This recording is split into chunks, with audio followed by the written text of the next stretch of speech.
अस्सलामुअलैकुम। मेरे तो स्टूडेंट्स हैं भाई। जी अस्सलाम वालेकुम सर। क्या हाल है आप लोगों को? मेरी आवाज़ क्लियर आ रही है? जी सर, बस पीछे से थोड़ा शोर है। थोड़ा सन्नाटा हो रहा है यार मेरे पास। कौन कौन आए हुए? अब्दुल राफे, नमता, हमजा, हिबा, खलील, ताज, सैयद बिलाल, यूसुफ असलम और बाकी कहाँ हैं सारे? सर वो मोइस को लिंक नहीं मिल रही तो वो लिंक ढूंढ रहे हैं। वो कहाँ है भाई? अजहर लड़का था ना जिसका बैकग्राउंड में था कॉमर्स का, तो मैं उसके वजह से आज लेक्चर देना था शुरू में।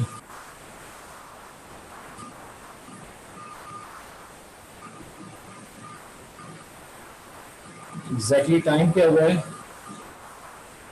टाइम हुआ है 10, 1:10, तो 10 मिनट तो और हो गए।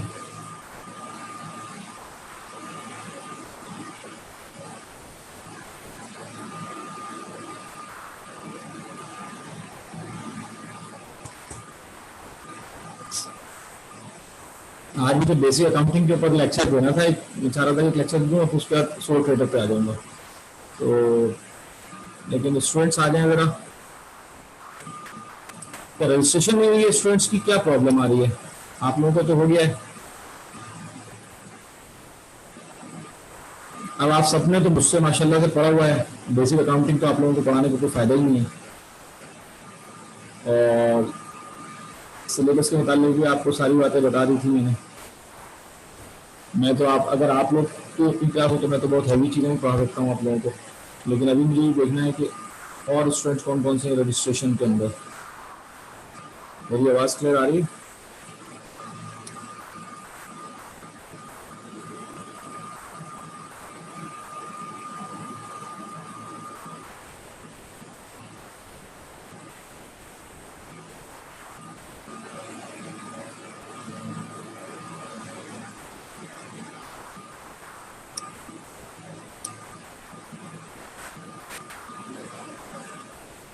ओके।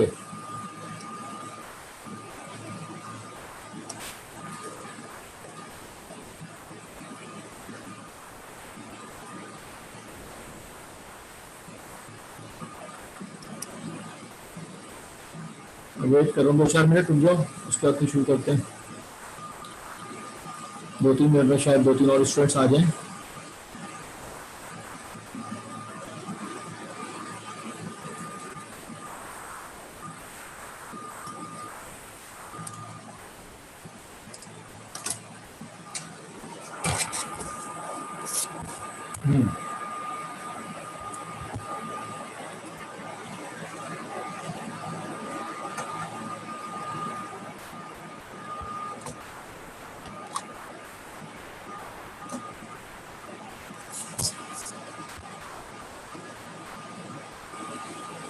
चलो अब तक तुम लोगों से बात करता हूँ। तुम लोगों की आवाज़ आनी चाहिए। मुझे एक क्वेश्चन लिखता हूँ मैं।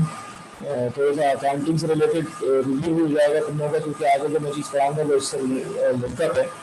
तो देखें, मैं क्वेश्चन लिख रहा हूँ एक।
ये सवाल समझ में आया आप लोगों को? ये कौन सा सवाल है?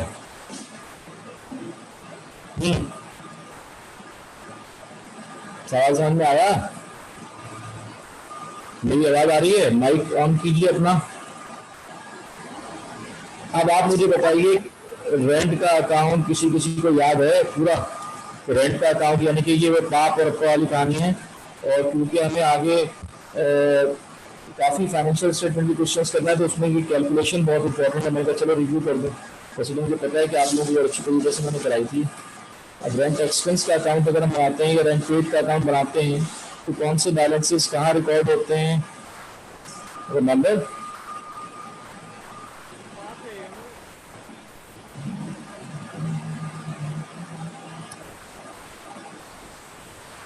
टेक्स्ट कर दो यार। तुम लोगों का ऐसे माइक का कोई पाप इशू है? होगा ना? हाँ, पाप होगा। तो ये ममता के अलावा सबका माइक बंद है क्यों? अनंता के अलावा सबका माइक क्यों बंद है? हेलो, आवाज आ रही है सर? मुझे आवाज आ रही है आपसे? जी जी सही है।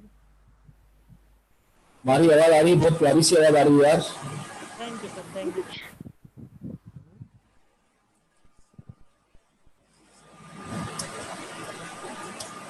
बोलो, क्या बोलूं? ये कर लोगे रेंट जी, अकाउंट कर लोगे इसको? आवाज नहीं समझ में आई सर आपकी। सर आपकी आवाज बहुत कट रही है। आवाज बहुत कट रही है। अब ये आएगी शोर आवाज भी से। बहुत आ रहा है। कह रहा हूँ कि आप लोग इस अकाउंट को बना लोगे?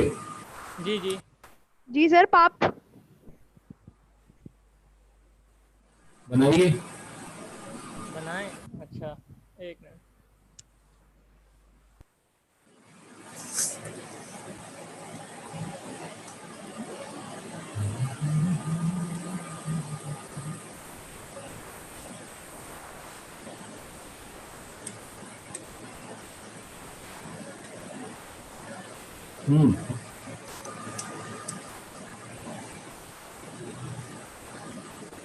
देखिए, इसमें अगर आपको याद हो, देखते हैं तो मुझे आंसर सब लोग लिख के देख लें, आंसर को याद करते होते हैं।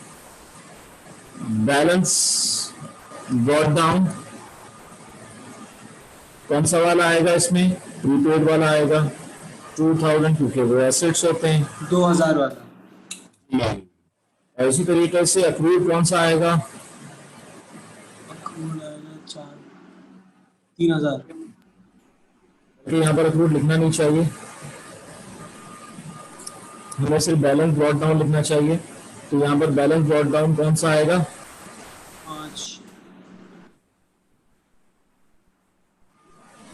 क्या हो गया? अक्रूड ब्रॉट डाउन 3000 आएगा ना? 3000 आएगा ना सर? तो ये बैलेंस ब्रॉट डाउन में हमारा कॉन्सेप्ट क्या कहता है? अब हम पढ़ते हैं जरा ए लेवल के ऊपर ना। देखो, जो प्रीपेड ब्रॉट डाउन है, जो 2000 डेबिट में दिया हुआ है, ये तो अब रट्टा लगा रहा है, पाप लिखा, डेबिट क्रेडिट लिखा और आंसर निकाल लिया। और ये मैं ए लेवल में भी आपको खैर कॉन्सेप्ट समझाया था, लेकिन अब आपको जो चीज भी पढ़नी है ना ए लेवल में, कामयाबी का राज सिर्फ ये है कि आप जो चीज भी पढ़ें इसका बैकग्राउंड आपको मालूम है। आप ये याद नहीं करना कि ये चीज यहाँ लिखेंगे, इसका फॉर्मेट ऐसा है, ऐसा फॉर्मेट है, इस फॉर्मेट के ऊपर नहीं जाना। तो अभी मेरा लेक्चर नहीं था क्योंकि आप सब लोगों ने अकाउंटिंग ऑलरेडी मुझे पता है अच्छी आती है, तो इसलिए मैं आपसे डायरेक्ट बात कर रहा हूँ, वरना मैं अभी बिल्कुल बेसिक इनकम स्टेटमेंट और स्टेटमेंट ऑफ फाइनेंशियल स्टेटमेंट का लेक्चर देना था मुझे 4-12। ब्रॉट डाउन का मतलब होता है कि ये पिछले साल, ये डायरेक्ट कहीं से नमूदार नहीं होता, ये पिछले साल का एंडिंग बैलेंस होता है, कैरेट डाउन बैलेंस होता है। तो प्रीपेड कैरेट डाउन से ये प्रीपेड ब्रॉट डाउन हुआ है। तो प्रीपेड कैरेट डाउन का मतलब ये होता है कि पिछले साल आपने रेंट जो है वो अगले साल के लिए यानी कि इस साल के लिए एडवांस दे दिया था। तो वो पिछले साल जो प्रीपेड कैरेट डाउन था वो पिछले साल की एक्सपेंसेस में शामिल नहीं किया गया था, क्योंकि वो पिछले साल के एक्सपेंसेस में शामिल करना ही नहीं था, क्योंकि वो पेमेंट तो कर दी गई थी लेकिन वो पेमेंट इस साल के लिए की गई थी।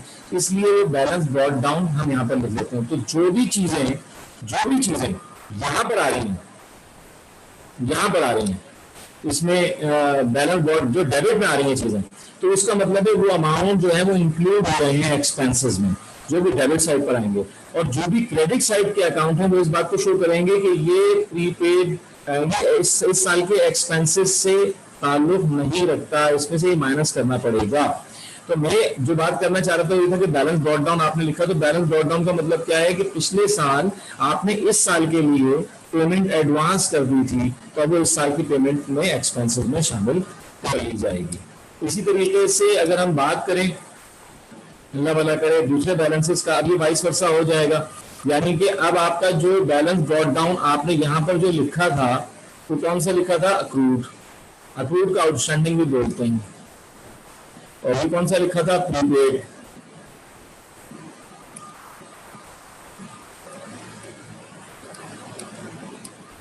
प्रीपेड। तो अब आपका जो प्रीपेड है वो, और यहाँ पर जो है एसेट्स के तौर पर ट्रीट हो रहा है इसलिए डेबिट में है, और अक्रूड जो है वो लायबिलिटी के तौर पर ट्रीट हो रहा है डेबिट में। अब इसके वाइस वर्सा कर लेंगे, यानी कि अब हम यहाँ पर लिखेंगे बैलेंस कैरेड डाउन अक्रूड, और इस तरीके से लिखेंगे बैलेंस कैरेड डाउन प्रीपेड। अब आपके पास कौन सा बैलेंस आएगा? जो अक्रूड का कैरेड डाउन है वो कौन सा है? 5000। तो यहां पर हम लिख लेंगे 5000,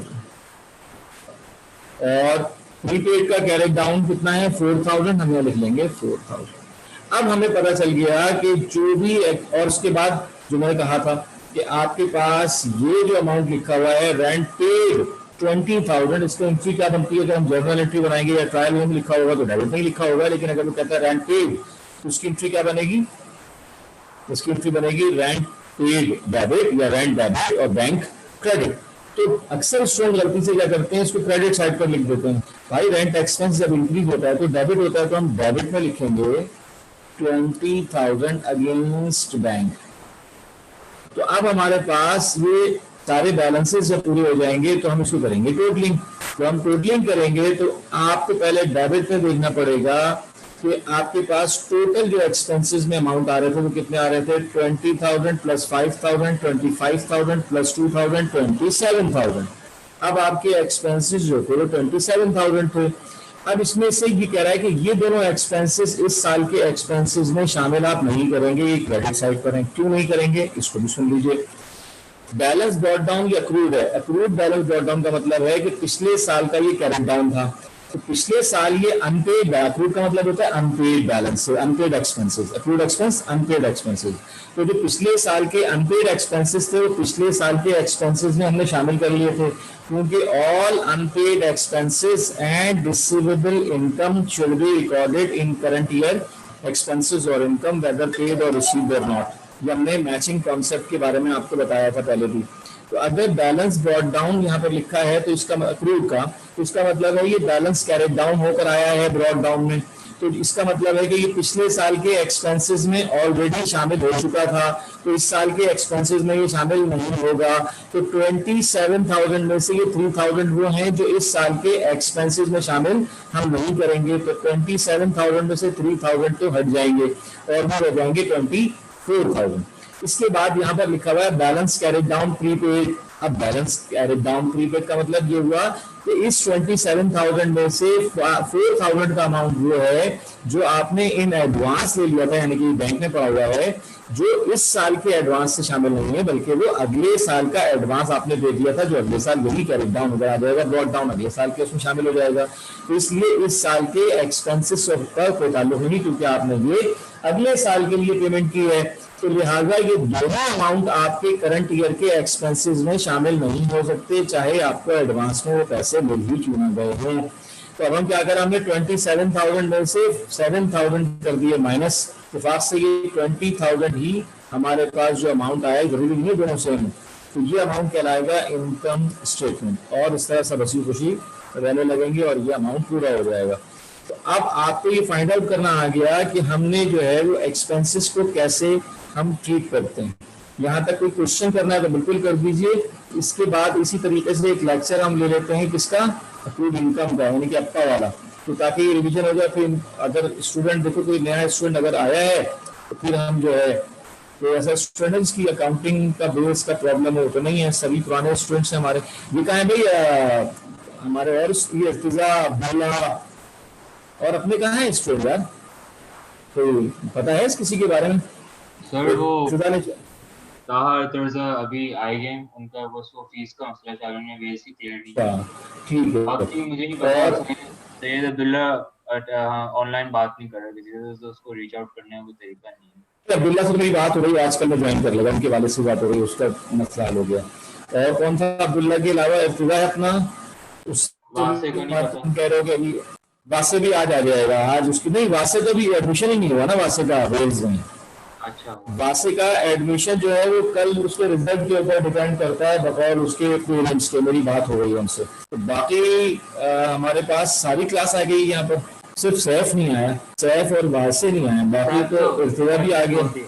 सैफ ने तो सैफ को तो मैंने समझाया भी था, लेकिन सैफ में चला गया क्योंकि उसके वो कजन वगैरह वहीं होते नहीं। चलो खैर है, अल्लाह उसके लिए भी बेहतर करे जो भी है। बाकी तो मुझे लगता है मोहम्मद अली और अब्दुल अजीज उन्होंने सर जुनैद की है अकाउंट्स के लिए।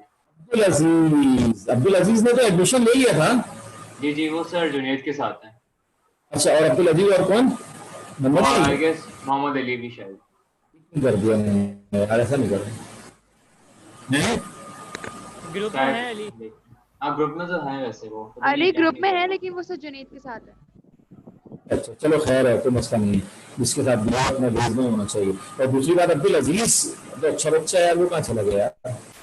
तो सर जुनैद के पास गया। और अपना बाकी लोगों की क्या रिपोर्ट है? हसनैन कहाँ है आज? हसनैन भी आ गए। आए रेडी है। आज तो नहीं, अपनी क्लास में तो नहीं है आज, दुआएं कर रहा होगा कल रिजल्ट के बारे में।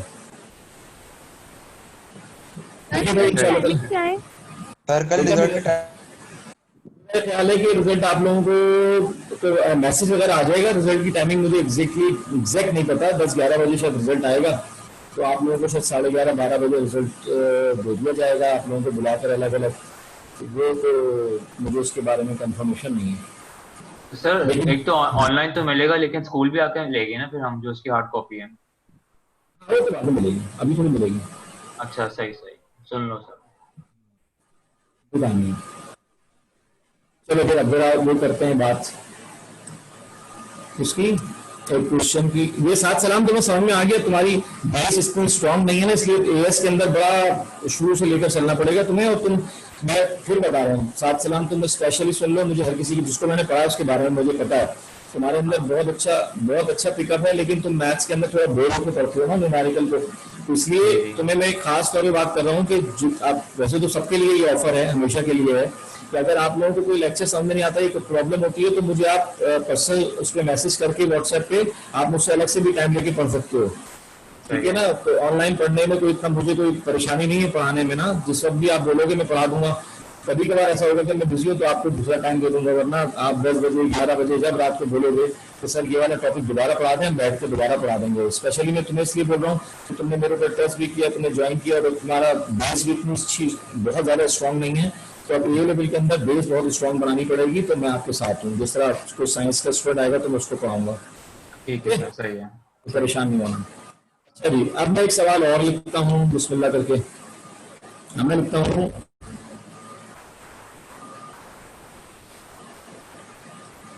commission received $15,000.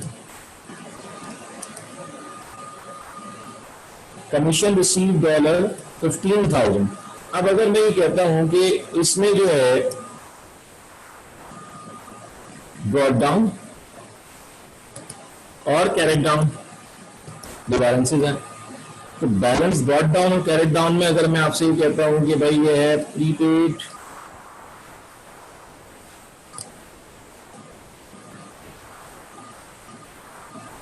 $2,000 and $4,000 और अक्रूड $7,000 and $3,000। अब अगर मैं आपसे कहता हूं कि कमीशन रिसीव्ड का अकाउंट बनाइए, तो सिंपल बात यह है कि कमीशन रिसीव का अकाउंट तो आप बना लेंगे, लेकिन आपको पहले ये लॉजिक क्लियर होना चाहिए कि जब रिसीव यानी कि इनकम का अकाउंट हम बना रहे हैं, रेवेन्यू का अकाउंट हम बना रहे हैं, तो नेचर जो है वो प्रीपेड की जो नेचर है वो क्या होगी? प्रीपेड की नेचर क्या होगी? लायबिलिटी। ये याद रखना। जब आप इनकम का अकाउंट बनाएंगे तो प्रीपेड की नेचर लायबिलिटी होगी। बिल्कुल इसी तरीके से जैसा कि अभी हमने जब प्री एक्सपेंसेस का अकाउंट बनाया था तो उसमें प्रीपेड की जो नेचर थी वो क्या थी, जी प्रीपेड की नेचर जो थी वो एसेट्स थी और अक्रूड की नेचर क्या थी, लायबिलिटी। बिल्कुल इसका वाइस वर्सा हो जाएगा, इसका अपलोडेड हो जाएगा। यानी कि अगर आप प्रीपेड को प्रीपेड इनकम है, यानी कि जो प्रीपेड इनकम है वो एडवांस में रिसीव हो गई है, इसलिए ये लायबिलिटी कराएगी। इसी तरीके से अक्रूड, ये अक्रूड इनकम है। अक्रूड इनकम का मतलब होता है रिसीवेबल इनकम, वो इनकम जो अभी मिली ही नहीं है तो इसलिए वो एसेट्स कहलाएगी, इसलिए वो क्या कहलाएगी, एसेट्स कहलाएंगे। तो पहले तो ये नेचर आपको पता होनी चाहिए। अच्छा, अब अगर आप हमें कहता है कि भाई कमीशन टोटल रिसीव हुआ है 15,000 और इसके अगेंस्ट में ये चारों बैलेंसेस दिए हुए हैं, तो आप बताइए कि कमीशन का अकाउंट जो है वो कैसे बनेगा। तो कमीशन का जो अकाउंट हम बनाएंगे, तो कमीशन का जो अकाउंट बनाएंगे उसमें वही वाली बात, पहले तो आप बैलेंस ब्रॉट डाउन और बैलेंस ब्रॉट डाउन लिखेंगे। अब हमें पता होना चाहिए कि बैलेंस ब्रॉट डाउन में डेबिट साइड पर हमेशा एसेट्स आते हैं, हमेशा एसेट्स आते हैं, और क्रेडिट साइड पर हमेशा लायबिलिटी आती है। तो अब इन दोनों में ब्रॉट डाउन के एसेट्स कौन से, अक्रूड हैं, तो यहाँ पर अब अक्रूड आ जाएगा, यानी कि अक्रूड का बैलेंस आएगा, रिसीवेबल यानी कि अक्रूड का, तो 7,000 आ जाएंगे यहाँ पर। और इसी तरीके से हमारे पास जो है यहाँ पर कौन सा बैलेंस आएगा, लायबिलिटी का। तो लायबिलिटी हमारे पास कौन सी है, प्रीपेड है, तो प्रीपेड मतलब 2,000। इसी तरीके से इसके वाइस वर्सा आ जाएंगे, यानी कि बैलेंस कैरिड डाउन जो यहाँ पर आएगा, क्योंकि प्रीपेड है क्रेडिट साइड पे, तो डेबिट साइड पे आ जाएगा प्रीपेड, क्योंकि अगले साल का ड्रॉट डाउन होना है। और इसी तरीके से यहाँ पर जो आएगा बैलेंस कैरिड डाउन, वो किसका आ जाएगा, अक्रूड का आ जाएगा, क्योंकि ये अगले साल मिलना है, अगले साल का ड्रॉट डाउन हो जाएगा। अब यहाँ पर प्रीपेड कैरिड डाउन जो है वो आपका कितना है, 4,000, तो यहाँ पर 4,000 आ जाएंगे और यहाँ पर 3,000 आ जाएंगे। अच्छा, अब वो कहता है कमीशन रिसीव जो 15,000 हुआ है वो किस साइड पर आएगा, कमीशन रिसीव जो 15,000 है वो डेबिट साइड पर रिकॉर्ड, हाँ नंबर तो अकाउंटिंग बेहतर हो गई है। तो 15,000 जो है वो यहाँ पर रिकॉर्ड होगा, ठीक है भाई। तो 15,000 से हम यहाँ पर रिकॉर्ड कर लेंगे। अब यहाँ पर किस नाम से, बैंक। अब हमने ये देखना है कि देखो ये इनकम का अकाउंट है, इनकम के अकाउंट में क्रेडिट साइड आपकी जो है ना वो एक्चुअली क्रेडिट साइड आपकी शो कर रही है कि आपको कितना है। तो आपके पास कितना था, 15,000 प्लस 2,000 प्लस 3,000 कितने हो गए, 20,000।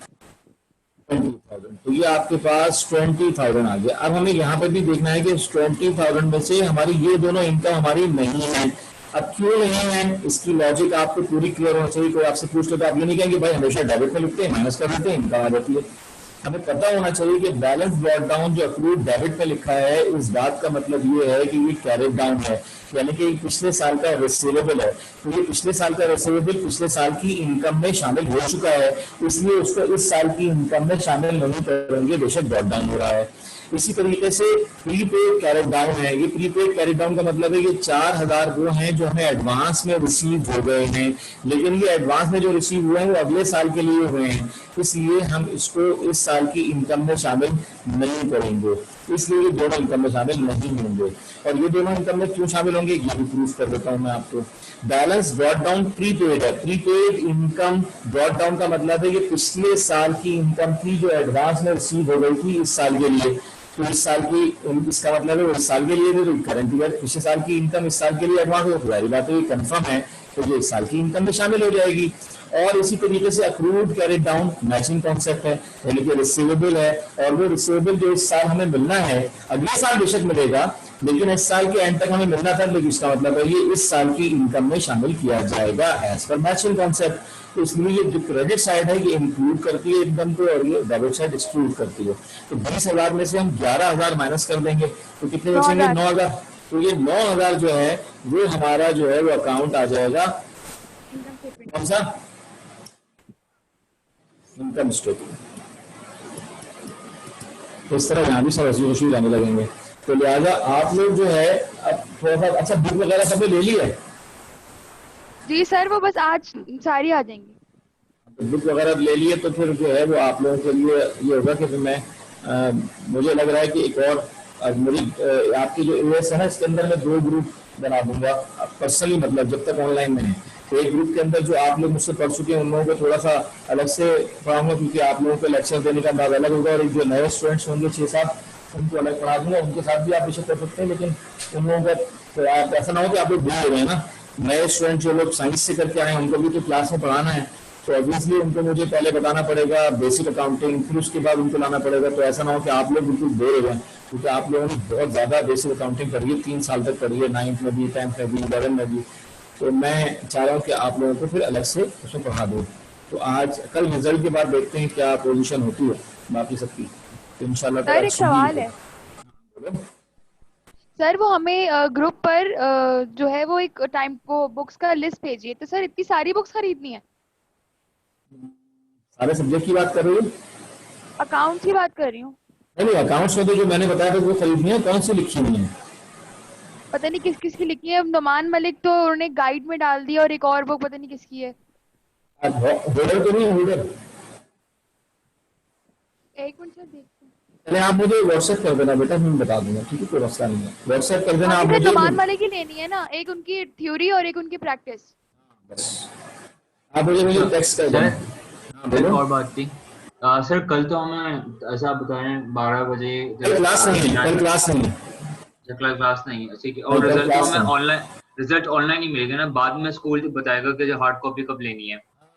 बिल्कुल बिल्कुल एग्जैक्टली ऐसा ही है, ठीक है। एग्जैक्टली ऐसा ही है, ठीक है। और कोई सवाल बहन में? बिलाल क्यों खामोश है यार? सर हमारे पास वो जी साइंस सर, बोले। पुराने ही है। बिलाल खामोश क्यों है यार? खामोश क्यों? सर ये बच्चा बोल रहे साइंस के बैकग्राउंड का है। कौन बोलिए? हमजा सैयद हमजा हमजा सैयद। सैयद है? कहाँ हमजा सैयद? चला छोड़ गया तो वो गया। छोड़ के मैं तो कह रहा हूँ ये आया कब था? आया था सर, आपने उसे नोट ही नहीं किया। अरे यार, तो मुझे याद तो दिलाया करो, बेचारा उसको तो सड़कों पे जो लेके जाते हैं। मैंने दरअसल जब लेक्चर स्टार्ट किया तो उस वक्त वो नहीं था। नहीं सर था। सही है। था जी था। हाँ। अच्छा, दोबारा ज्वाइन करवाया भाई उसको जी सर वो था। उसको मैसेज करो, हमला सैयद को सर दोबारा मैसेज कर। आपने जब बोला था ना कि मुझे मतलब अलग से आप ऑफर कर रहे थे क्लासेस, तो उसने लिखा था कि मैं साइंस का हूं तो मेरे साथ क्या करेंगे, तो आपने जवाब नहीं तो हम दिया। दरअसल मैंने उसका कुछ पढ़ा नहीं था ना वो मैसेज उसका, वरना आपको पता चला। फेयरवेल पार्टी दे दे हमें। फेयरवेल पार्टी 15 सितंबर को इंशाल्लाह जो आ जाओ, फिर फेयरवेल पार्टी तो बिल्कुल मिलेगी। अब स्कूल तो खुल जाए यार। सर रिजल्ट सही आएगा? हैं? रिजल्ट सही आएगा ना? रिजल्ट बहुत अच्छा आएगा इंशाल्लाह ताला यार, तुम बताते रहो इंशाल्लाह ताला, इंशाल्लाह। सर ये जो वेल्स कॉलेज है ये ओ लेवल्स वाली ब्रांच में शिफ्ट हो गया है? हाँ बिल्कुल। सर, ये ज्यादती है हमारे साथ। नमता एक तुम्हारी मिनट, कॉल खोल लो। फिर एक बीच में उतरी। बिना ये अनंता का तुम उसको मैसेज करो, हम जाके ग्रुप में। अच्छा, मैं ही रह गई हूँ। देखी? हाँ मैं क्लास में हूँ। चलिए। हाँ जी, हेलो हेलो। या किसी को बोलो कि मैसेज करो वहाँ पे ग्रुप में। मैं क्या नाम है? हिजा? कर रही है।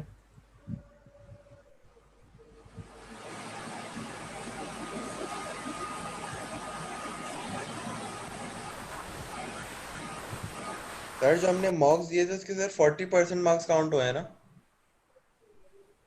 सारी साइंस वाला कभी छोड़ दो बेटा, दुआ करो अल्लाह में से ना, मस्जिद में जाओ अभी दुआ करो। सर कोरोना सर मस्जिद में कैसे जाएंगे? मस्जिद में खुल जाएंगे भाई, आजकल मस्जिद में हाँ, खुल गए। सब जा रहे हैं। कोरोना सर कोरोना सर उसका मैसेज आया कमिंग। आ गया। आ गए जवानों पे। आ गए तुम बच्चे, हमला क्या हाल है? एक मिनट होल्ड कीजिएगा, स्कूल से फोन आ रहा है, मैं कॉल कर सुनिए फिर आपको बताता हमजा माइक खोल लो। हूं। दीप साहब, मैं बोल रहा ट्यूसडे को अभी मैं इस क्लास में क्लास में बताता हूँ, मैं क्लास दे रहा हूँ माइक खोल लो हमजा, माइक। लिख रहा है ना वो चैट पे। इस क्लास में नहीं। बोलो यार बोलो। आप अल्हम्दुलिल्लाह बैठे ट्यूटर। रहो ना। कौन बोला? अभी लेकिन क्लास से आया। या फिर रिजल्ट क्या आ रहा है इसका हमारा?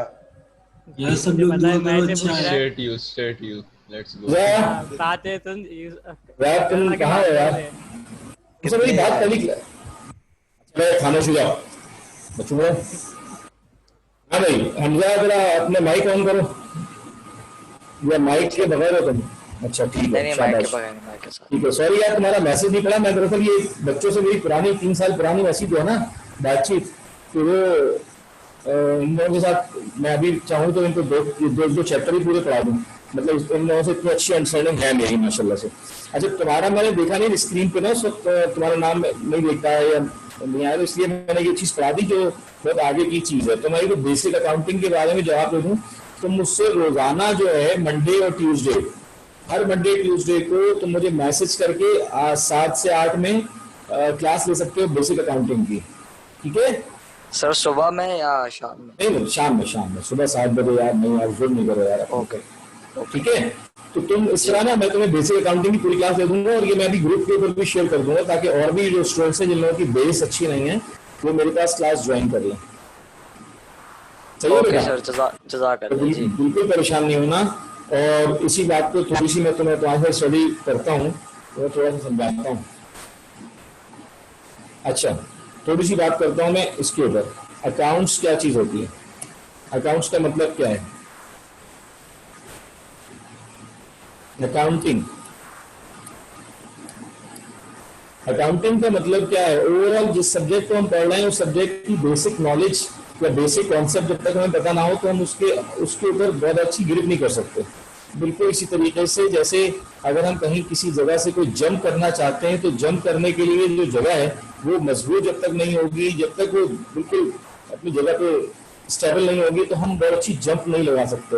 अगर वो जगह मजबूत नहीं है और डिसबैलेंस है तो हम जहाँ से खड़े होकर जंप लगा रहे हैं वो डिसबैलेंस होने की वजह से हम जंप नहीं लगा सकते बल्कि हम हो सकता है गिर जाएं। तो लिहाजा जरूरी है कि अगर हमें अकाउंटिंग के अंदर या किसी भी सब्जेक्ट के अंदर जंप लगानी है और अच्छा रिजल्ट प्रोड्यूस करना है तो उसके लिए हमारी बेस बहुत स्ट्रांग है। बेस के अंदर कोई कंप्रोमाइज नहीं है। देखिए आगे आप जो चैप्टर पढ़ेंगे उसके अंदर कभी ऊपर नीचे होगा, कभी चैप्टर ज्यादा समझ में आएगा, कभी कम समझ में आएगा, वो प्रैक्टिस के ऊपर डिपेंड करता है। लेकिन अगर आप बेस स्ट्रांग नहीं करेंगे तो हर चैप्टर आपकी समझ में नहीं आएगा, चाहे आप किसी भी टीचर से पढ़ लें। तो जरूरी है कि आपकी बेस स्ट्रांग हो। और वो ए लेवल के अंदर आपके पास टाइम कम होता है क्योंकि एक ही साल होता है। ए लेवल के अंदर तो ये होता है कि बच्चा बेस करता है 9th में, फिर 10th में पढ़ता है, फिर 11 में कहीं जाके फिर रिवीजन करता है, फिर पढ़ता है, तो उसको बहुत ज्यादा टाइम मिल जाता है। तो अब आप लोग, लेकिन मसला ये कि आप एक एडवांटेज ये है आप लोगों का साइंस बैकग्राउंड वालों को कि मैंने जो तजुर्बा है मेरा तो ये है कि फिजिक्स केमिस्ट्री वगैरह जब आपने पढ़ी होती है तो उसमें इतना ज़्यादा आपका जहन शार्प हो जाता है कि आप फिर भी आदी होते हैं और आपका पिकअप इतना अच्छा होता है कि आप जो है वो जल्दी पिक कर लेते हैं instead of commerce background students. थोड़ा सा कॉमर्स वालों को शुरू में एडवांटेज होता है, लेकिन अगर और जब आप कंटिन्यू करते हैं तो फिर वो एडवांटेज जो है वो साइंस वालों को शिफ्ट होना शुरू हो जाता है। बहरहाल अकाउंटिंग का मतलब क्या है? अकाउंटिंग का मतलब अगर डेफिनेशन वाइज देखा जाए तो उसको तो हम बाकायदा करें तो accounting is an art of recording, classifying, summarizing to interpret profit और लॉस और कैलकुलेट प्रॉफिट और लॉस। अकाउंटिंग का मतलब सिंपल लैंग्वेज में जो तुम्हारे जहन में बैठ जाएगा वो ये है, अकाउंटिंग का मतलब properly recording of all business language. Accounting is an art of recording of business language. यहाँ पर समझ में आया? अपना स्पीकर, अपना माइक ऑन रखना तुम, जरा अपना माइक ऑन रखना तुम। जी जी सर समझ में आ गया। ठीक है, अकाउंटिंग का मतलब क्या हुआ कि बिजनेस को लिखना अकाउंटिंग कहलाता है। Recording of business, recording of business. अब बात हो रही थी बिजनेस की, रिकॉर्डिंग ऑफ बिजनेस। तो बिजनेस हम क्यों करते हैं? To earn money. हम पैसा कमाने के लिए जो है वो बिजनेस करते हैं। तो जब पैसा कमाने के लिए बिजनेस करते हैं तो उस बिजनेस के लिए जब तक हम पैसा जब तक सही तरीके से कमा नहीं सकते, उस बिजनेस को चला नहीं सकते, उसको ग्रो अप नहीं कर सकते जब तक उसकी प्रॉपर रिकॉर्डिंग ना करें डिसीजन मेकिंग करने के लिए। मिसाल के तौर पर अगर हम ये लिख लें कि हमने राफे भाई को जो है 10,000 की चीज उधार बेची हुई है और हमने एक कागज पे लिख लिया 10,000 लेना है राफे भाई से, और वो कागज खो गया तो हमें कैसे पता चलेगा? राफे भाई निकल लिए साइड पर, तो पैसे ही नहीं है, हम तो नहीं दे रहे, हम भूल गए, या फिर वो कभी ईमानदार होंगे तो आ गए लेने के लिए। तो ये अब आपको कैसे डिसीजन मेकिंग करेंगे? तो आप क्या करते हैं, जितने भी आपने किसी जिन लोगों को उधार बेचा होता है उनका रिकॉर्ड अलग मेंटेन कर लेते हैं एक मखसूस जगह पर, जिससे उधार खरीदा होता है उसका रिकॉर्ड अलग कर लेते हैं, एक्सपेंसेस का रिकॉर्ड अलग कर लेते हैं, रेवेन्यूज का रिकॉर्ड अलग कर लेते हैं, यानी कि हर वो चीज जो बिजनेस में एक्टिविटी की सूरत में होती है उसको मुख्तलिफ कैटेगरी में डालकर उसको आप रिकॉर्ड को अलग कर लेते हैं, जिसको हम प्राइम एंट्रीज कहते हैं, यानी कि डिविजन्स कर लेते हैं उनके पर्सनल अकाउंट को। तो जब आप वो कर लेंगे तो अब आपको जिस चीज की जरूरत होती है वो आप पर्टिकुलर वो रिकॉर्ड उठाते हैं और वहां से सारी तफसीलात हासिल कर लेते हैं। तो इससे क्या होता है कि आप अपने बिजनेस को बहुत अच्छी तरीके से रन कर लेते हैं। अच्छा, अब मुझे ये बताओ कि तुम्हारे ख्याल में बिजनेस की कितनी टाइप्स होती हैं दुनिया में? टोटल कितने टाइप के बिजनेस हैं? No idea sir, I have no idea. यहाँ तक जो मैंने पढ़ाया वो तो आइडिया हो गया ना तुम्हें? जी जी। ठीक है, बिजनेस की कितनी किस्में भाई? सात सलाम जरा बताओ, how many types of the business? Sir किस उससे डिवाइड कर, मतलब हम वो कैटेगरी में डाल दें? ओवरऑल दो सर, दो। आकाश तीन सर्विस और मिला। मैन्युफैक्चरिंग मैन्युफैक्चरिंग, ट्रेडिंग, और सर्विस। सर्विस। जी, तीन मैं है, भी वही सॉरी, बोलने तीन। वाला था। सर बोले शाबाश बिलाल, शाबाश। शाबाश मेरे बच्चे, शाबाश, चीता है मेरा। अच्छा, पहला क्या है? ट्रेडिंग। ट्रेडिंग ट्रेडिंग बिजनेस के अंदर क्या करते हैं हम? बाइंग और सेलिंग करते हैं। वो मुख्तलिफ कोई भी बिजनेस सकता है, यानी कि कोई भी चीज हम बाजार से खरीद कर लाते हैं और उसमें प्रॉफिट मार्जिन रखकर उसको बेच देते हैं। दूसरा कौन सा बिजनेस होता है? दूसरा होता है सर्विसेज बिजनेस।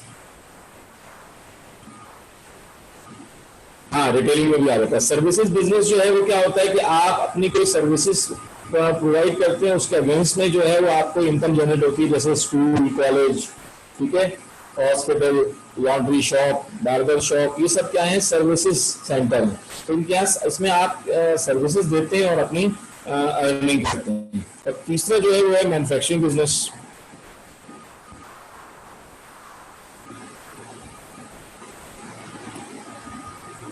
सर एक सवाल पूछूं? सवाल पूछने के लिए ये ना बोला करो पूछो, सवाल पूछना करो डायरेक्ट, सवाल सबसे इम्पोर्टेंट चीज होती है। सर जो आपने सर्विसेज बिजनेस में समझाया, मुझे इससे समझ में आया कि जो मासी होती है वो भी सर्विसेज बिजनेस बिल्कुल 100%। जो मासी, तुम्हें मासी क्यों याद आई वैसे इस वक्त?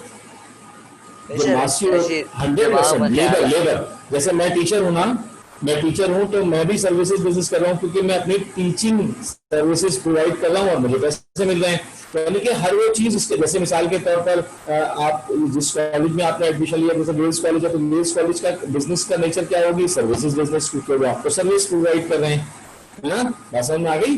तो जो, हाँ, जैसे आपके घर में भी कोई लेबर काम कर रही है, मासी है या जो भी ड्राइवर है, माली है, आपके घर में जो भी काम कर रहे हैं, जो लेबर काम कर रही है, वो क्योंकि आपको सर्विस प्रोवाइड कर रहे हैं, तो ये उनकी इनकम है, तो सर्विसेज रेवेन्यू हासिल करते हैं। आगे समझ बेटा? समझ गया जी। शाबाश, सवाल किया करो इसी तरीके से। तो बिजनेस की तीन टाइप्स हो गई, ट्रेडिंग बिजनेस, सर्विसेज बिजनेस और मैन्युफैक्चरिंग बिजनेस। अब इन तीनों बिजनेस में से कोई सा भी बिजनेस हो, इसको प्रॉपर वे में लिखना अकाउंटिंग कहलाता है। अब प्रॉपर वे में लिखना अकाउंटिंग कहलाता है, तो मुराद क्या है कि अकाउंटिंग की लैंग्वेज का हमें पता होना चाहिए। तो अकाउंटिंग जो है, यानी कि बिजनेस जो है, वो हमारा कुछ चीजें ऐसी होती है इसके ऊपर डिपेंड करता है। तो वो 5 चीजें होती है, इसको हम कहते हैं 5 basic financial elements of accounting, यानी कि इसको हम कह सकते हैं पिलर्स ऑफ अकाउंटिंग, इसको हम कह सकते हैं कंपोनेंट्स ऑफ अकाउंटिंग या कंपोनेंट ऑफ बिजनेस। जैसे मिसाल के तौर पर एक कुर्सी है, उसके 4 पैर होते हैं, उस पर आप बैठते हैं, तो उसमें से एक पैर अगर निकल जाए तो 3 पैर बचेंगे और आप आराम से नीचे आ जाएंगे और डिसबैलेंस हो जाएंगे। बिल्कुल इसी तरीके से जैसे कोई बिल्डिंग है, उसमें पिलर्स होते हैं नीचे, अगर कोई पिलर निकाल दिया जाए तो फिर बिल्डिंग का मजबूती पे थोड़ा सा डाउट हो जाएगा और वो किसी और भी नीचे आ सकती है। तो लिहाजा जरूरी है कि पिलर्स मजबूत हों, तो हमें पिलर्स के बारे में जानना जरूरी है। तो बिजनेस के 5 पिलर्स होते हैं, बिजनेस के किसी भी टाइप के जो बिजनेस है, यानी कि अकाउंटिंग के 5 पिलर्स होते हैं। तो 5 पिलर्स कौन से हैं? Number 1 assets. मैं तुम्हारा जो अलग से मैं क्लासेस लूंगा ना, तुम्हारी बेसिक अकाउंटिंग की थोड़ी थोड़ी करके जो अलग से लूंगा, वो उसी तरह लूंगा इंशाल्लाह ताला। तुम क्लास में जो मैं लेक्चर दे रहा हूँ वो भी तुम कोप अप कर लोगे, ये भी कर लोगे। बस तुम इंटरेस्ट होने जो बात समझ में ना मुझसे पूछ लेना, एसेट्स। दूसरा क्या है? लायबिलिटीज।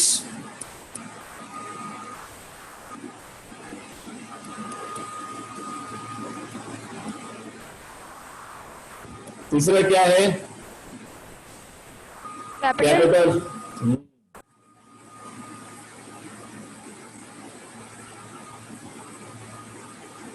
चौथा क्या है? इंटरप्राइज। एक्सपेंसेस। अरे हाँ सॉरी, मैं बिजनेस में। फिफ्थ वन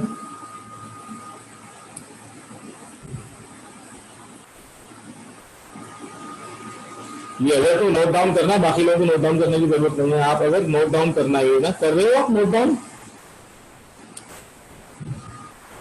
यार ये मैं चैट पे कितने मैसेज आए हैं, पढ़ लूं जरा मैं क्या क्या कह रहे हैं, कौन कौन कह रहे हैं। ये खलील बहुत शरारती नहीं हो गया कुछ? पहले नहीं करता शरारती है। डेफिनेशन मैंने लिख दी है, वो उधर से देख ले। सर को आती है डेफिनेशन। कौन सी डेफिनेशन बेटा? ये पांचों पिलर्स की। क्या बात है यार बिलाल, तू तो जिस दिन मैं आऊंगा क्लास लगी मुझे यार। अच्छा अजहर अपना माइक ऑन रखना बेटा। पहला क्या है? एसेट्स। अब एसेट्स का मतलब क्या है? एसेट्स का मतलब है assets are the things of value जोन। वो तमाम चीजें जो बिजनेस में कोई भी इंपॉर्टेंस रखती हैं, जो बिजनेस में आपके इकोनॉमिक रिसोर्सेज का बाइस बनती हैं, वो तमाम अशिया। जस्ट लाइक बिजनेस में क्या क्या चीजें होती हैं?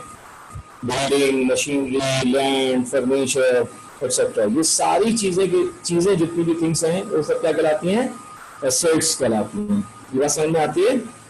Things we own. हर वो चीज जो बिजनेस में हम जिसको ओन करते हैं तो उसको कहते हैं एसेट्स। अब उसने कहा है कि मैंने लिख दिया डेफिनेशन। दूसरा क्या है? लायबिलिटीज। लायबिलिटीज का मतलब क्या होता है? कौन बताएगा? साथ बताया तुम्हें लायबिलिटीज का मतलब क्या होता है? जी सर, वो चीजें जो हमारे बिजनेस मतलब बिजनेस को दूसरे बिजनेस को वापस पे बैक करनी होती है, मतलब बेसिकली बिजनेस को पे बैक करना होती है, यानी कि डेट्स अमाउंट। हमारे जितने भी डेट अमाउंट होते हैं, लायबिलिटी अमाउंट का मतलब debts amount, outstanding amount, unpaid amount. इसको हम ये भी कह सकते हैं कि amount to be paid against any credit purchases और सर्विसेज। हम जो भी कुछ उधार खरीदते हैं या हमने किसी से बैंक से लोन लिया होता है, बोरो किया होता है, वो सारे लोन हमारी जो है वो सर मुझे लायबिलिटीज जाना है, मैं कहलाती हैं। चली जाऊँ? तो भाई क्लास का टाइम क्या है? 2 बज गए। खत्म 2 बज गए सर वैसे। तो चलो बस ये डेफिनेट जिन लोगों को जाने चलेगा, अगर तुम रहने तो तुम जरा ये पांचों सुन लो, उसके बाद चले आना, ठीक है? जी सर, जी जी। अच्छा एसेट्स हो गई, लायबिलिटी। एसेट्स समझ में आ गया? थिंग्स जितनी भी चीजें हैं। लायबिलिटीज क्या है? लोन। और कैपिटल का मतलब है ओनर्स इन्वेस्टमेंट। ओनर जो अपने पर्सनल रिसोर्सेज से बिजनेस में जो भी एसेट्स लेकर आता है, अगर वो अपने पर्सनल रिसोर्सेज से लेकर बिजनेस में ला रहा है तो वो उसकी इन्वेस्टमेंट बन जाती है। तो वो क्या बन जाती है? उसकी इन्वेस्टमेंट बन जाती है। यानी कि इसको हम कह सकते हैं ओनर्स इन्वेस्टमेंट। ये पॉइंट आपके समझ में आ जाए तो बहुत अच्छी बात होगी। इसी तरीके से एक्सपेंसेस होते हैं। जो भी हम अपने बिजनेस के अंदर जो भी फैसिलिटी गेन करते हैं उसके अगेंस्ट में हम पैसे जो देना होते हैं, जस्ट लाइक रेंट है। अब रेंट हमारे एक्सपेंस हैं। जस्ट लाइक सैलरीज हैं, अपने एम्प्लॉइज को जो हमें सैलरीज देनी है, हाँ, या फिर यूटिलिटीज बिल हैं तो हमें यूटिलिटीज बिल। हाँ बेटा। सॉरी सर, आपको मैं इंटरप्ट कर रहा हूँ। आप मुझे बताइए, मैंने सुना है कि जो एक्सपेंस होता है, एक तो वो 1 साल से कम का होता है। दूसरा ये कि एक्सपेंस एसेट्स को नहीं खरीद सकता। वो जो छोटे मोटे खर्चे होते हैं ना, सैलरी होती है। बिल्कुल। अब तो थोड़ा सा इसके बारे में बता दूं। बहुत अच्छा सवाल किया तुमने। आगे जब हम और क्लासेस अपनी बढ़ाएंगे तो एक्सपेंसेस को हम डिफरेंशिएट करेंगे 2 किस्म के एक्सपेंसेस में। एक को हम कहते हैं कैपिटल एक्सपेंडिचर और एक को हम कहते हैं रेवेन्यू एक्सपेंडिचर। जो हमारा कैपिटल एक्सपेंडिचर है वो जो बड़े एक्सपेंसेस होते हैं, just like purchase of furniture, purchase of building, वो एसेट्स को खरीदते वक्त जो हम एक्सपेंस इस्तेमाल करते हैं वो कहलाता है कैपिटल एक्सपेंडिचर। और जो मैंने अभी लिखे हैं यहाँ पर, नॉर्मली जो रेवेन्यू एक्सपेंडिचर हैं वो आपके क्या होते हैं, रेंट है, सैलरीज है, मेंटेनेंस है, ये डे बाई डे एक्सपेंसेस आप मेंटेन करते रहते हैं उसको। तो एक्सपेंसेस जब हम नॉर्मल बात करते हैं तो डे बाई डे के एक्सपेंसेस होते हैं। जब हम कैपिटल एक्सपेंडिचर की आगे जाके बात करेंगे तो दरअसल वो फिर बैलेंस शीट में रिकॉर्ड करने वाले एसेट्स होंगे, जिसको अभी मैं डिफरेंशिएट करूंगा तो आप परेशान हो जाएंगे। अभी हमारा लेक्चर आएगा capital and revenue expenditure and capital and revenue receipts, तो उसमें हम आपको ये पढ़ेंगे। क्लियर हो गया पॉइंट? जी सर बिल्कुल क्लियर है। अब रेवेन्यू आ जाए। अब इसी तरीके से रेवेन्यू आपकी क्या है, आपकी इनकम है, यानी कि जैसे अब मैंने बताया कि रेवेन्यू में अगर आप ट्रेडिंग बिजनेस कर रहे हैं तो जितनी भी आपने सेल किया है वो आपकी रेवेन्यू है। अगर आप सर्विसेज बिजनेस कर रहे हैं जैसे वेल्स कॉलेज है, अब वेल्स कॉलेज के बाद जितनी भी फीस की टोटल कलेक्शन आई है वो उसकी रेवेन्यू है। अब प्रॉफिट क्या होगा, प्रॉफिट का मतलब क्या होगा, रेवेन्यू माइनस एक्सपेंसेस, तो वो प्रॉफिट आ जाएगा। यानी कि आपने जितनी भी रेवेन्यू हासिल की है उसमें से एक्सपेंसिव माइनस कर देंगे, आपका प्रॉफिट आ जाएगा। तो ये पांच की बात। हाँ, जो रेवेन्यू है उसमें क्या कैपिटल इंक्लूडेड है या नहीं है?